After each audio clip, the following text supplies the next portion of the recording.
My name is Nicole Meyer. I am in grade 6 in Laerskool Protea Park in Rustenburg. My topic is Ignorance is Bliss.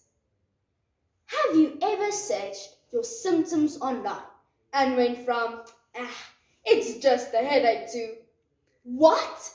I have 3 days left to live?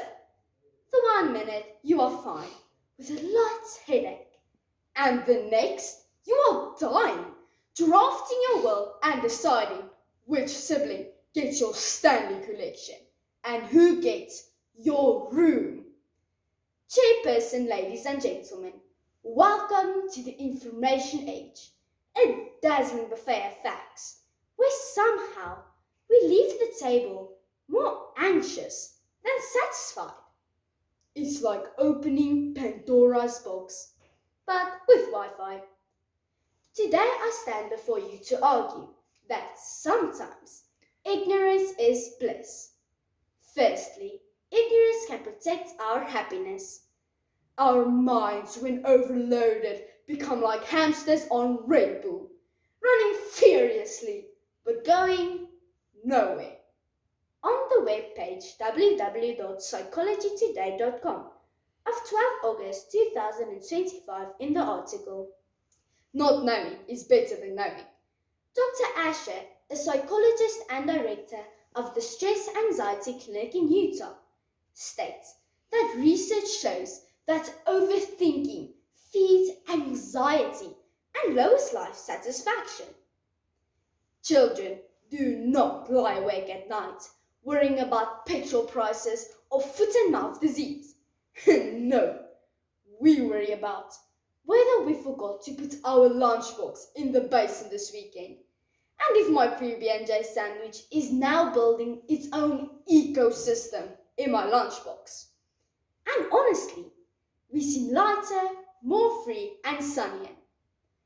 As the philosopher Socrates humbly admitted, I know that I know nothing.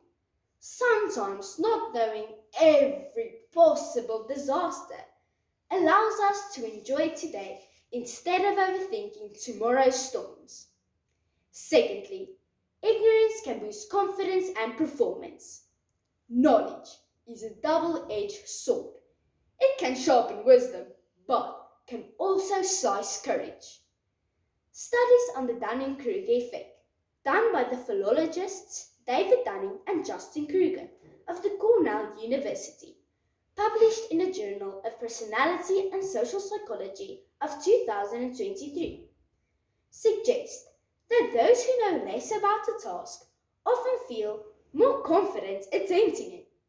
Now, I'm not saying we walk into a grade 6 maths test after watching one YouTube tutorial. That would be stupidity mixed with bravery. But consider this.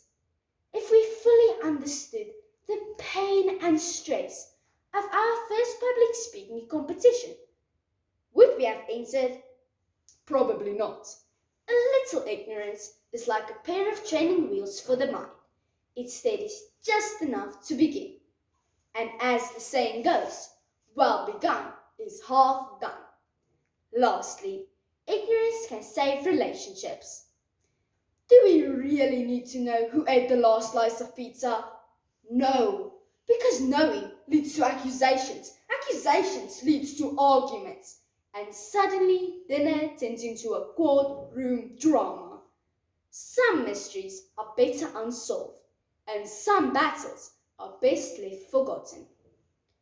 I read on the blog EnglishEditing.com in the article Choosing Peace, written by Isabella Chase, a psychologist-based writer, that choosing peace over petty details is not weakness, it's wisdom with a smile.